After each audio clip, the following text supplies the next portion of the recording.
The United States is moving warships toward Venezuela, a show of force aimed at Latin America's most powerful drug cartels.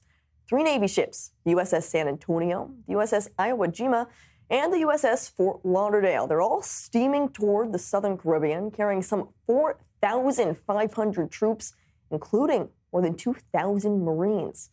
They could arrive as early as Sunday. Washington isn't saying exactly what the mission is, but sources tell Reuters it's part of President Trump's campaign to crack down on what he's calling narco-terrorist organizations.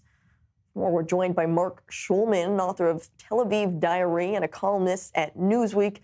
Mark, the United States sending warships toward Venezuela. What message does this exactly send? Is it truly about drug cartels, or is Washington possibly signaling something bigger?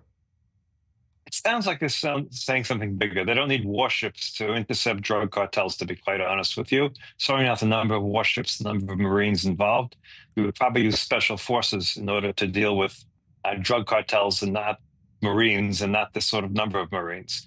The question is, what is President Trump trying to do with President Maduro of Venezuela, who's been a long-time obstacle to the United States in various ways?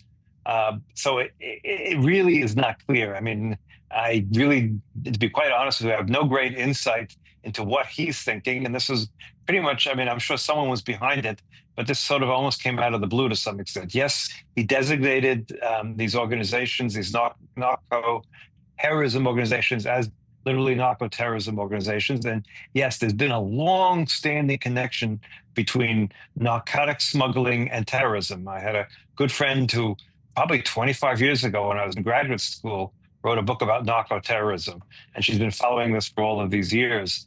So there's a clear connection. Terrorists make lots of money all over the world through narcotic smuggling. I mean, even in the Middle East, Hezbollah was making lots and lots of money smuggling narcotics out of Lebanon over for many, many years. And of course, the Assad government was doing the same. So there's a clear connection between narcotics and terrorism all over the world.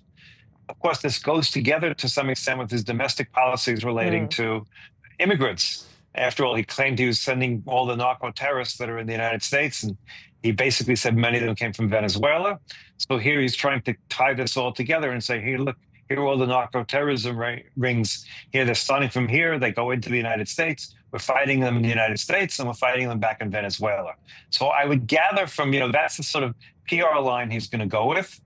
There's some truth to it. I mean, it's not made up out of the air. There's clearly some real narco-terrorism, and of course from Mexico as well. The Mexican government has objected to designating some of the narcotics rings inside Mexico as terrorist rings. They say they want to deal with it themselves, although they've had a poor record, let's put it that way, over the years in dealing with it. Some places have been more successful. We'll see. I mean, look, again, Venezuela has been a very problematic country vis-a-vis the United States now. I guess it goes for 20 years at this point. I mean, Colombia is an example of a success story where there's a lot of narco-terrorism going on in Colombia.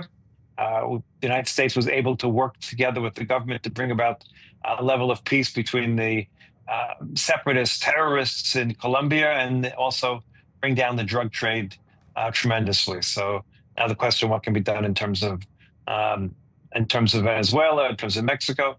But of course, everything is backwards ultimately, because ultimately the drugs will find their way to the United States regardless of where they're being made. The problem is on the demand side. You can't solve the drug problem without solving the demand side problem, whether it's caused by painkillers that turn into being something permanent or other things in drug related that have been going on for decades. You need to deal with the root cause of the drug problem. Getting the people who are smuggling the drugs, well, that's good. They're criminals. They should be arrested if you can. But that's not going to eliminate the problem. So, Mark, if these Marines that are going to be stationed outside of Venezuela might have little impact on the actual drug cartels, what's the message, as you hinted at, then, that it sends to Venezuela? Is this a threat and an escalation that the Trump administration wants to have? What could be the response? Look, that's the threat. Venezuela has responded by drafting its reserve forces, whatever they may be. And also, they've stated that no drones may fly. No domestic drones, no drone flights over any of Venezuela, afraid that Americans will send drones. Look, the United States has a long history of intervening in South America.